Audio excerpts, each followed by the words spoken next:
Hello and welcome to The Drum. I'm Ellen Fanning. On the front line with ISIS, answering the question, who are the men behind the masks? We speak with an award-winning New York Times reporter. And why Anglican schools want the right to discriminate, even though they strive to be inclusive. In Brisbane, the managing editor of online news platform Independent Australia, David Donovan, a first-timer tonight. Good to see you, David. How you going? I want to bring David in. I know you're sitting there on the line in Brisbane, David. Rukmini makes the point about this being an internet phenomenon that affects millennials. And presumably, if we looked at far right-wing groups, say, in the United States, you'd also see an internet phenomenon. You run an internet... I'm not suggesting you're at the extreme end of anything, but you run an internet online publication. I mean, it is possible to live in a bubble, isn't it, on the internet? I mean, do you sometimes wonder, well, am I allowing enough voices to be heard to ensure that no one's in a bubble?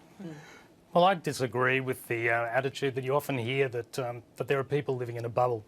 I think in a place like Australia where, you know, we're sort of inundated with, you know, for example, right-wing views from people like Rupert Murdoch, which owns about 60% of the newspaper circulation in Australia by circulation, then I don't think that anybody has a chance of getting into a bubble and not being able to hear anything else. Of course, you know, there are right-wing extremists who are only on 4chan, and I guess there are, you know, Islamic extremists who all they ever do is talk to other Islamic extremists. But I think for the vast majority of people who might listen to the radio ever, watch the TV, it's impossible to be in a bubble.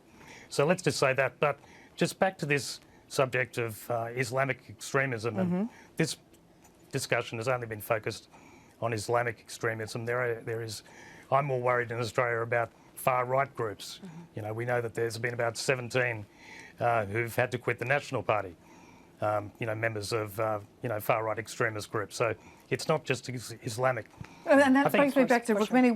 Let me draw David in. I mean, I don't understand, I really don't understand why it would be a human rights violation to say, well, you know, you're in a polygamous relationship with 6 people, you don't share our values, any more than it would be in the example given for the Labor Party to say, well, we're not going to hire a Liberal Party apparatchik because they don't share our values. Now, presumably the Labor Party in that circumstance would not fear an anti-discrimination case. Look, I'm going to be like Greg here. I'm going to bring in a little bit of context. This Anglican school, or these Anglican schools, they don't want to discriminate, but they want to have the opportunity to discriminate. You know, I'm a bit old-fashioned. In my opinion, schools should be hiring the best teachers, no matter what their sexual orientation or anything else.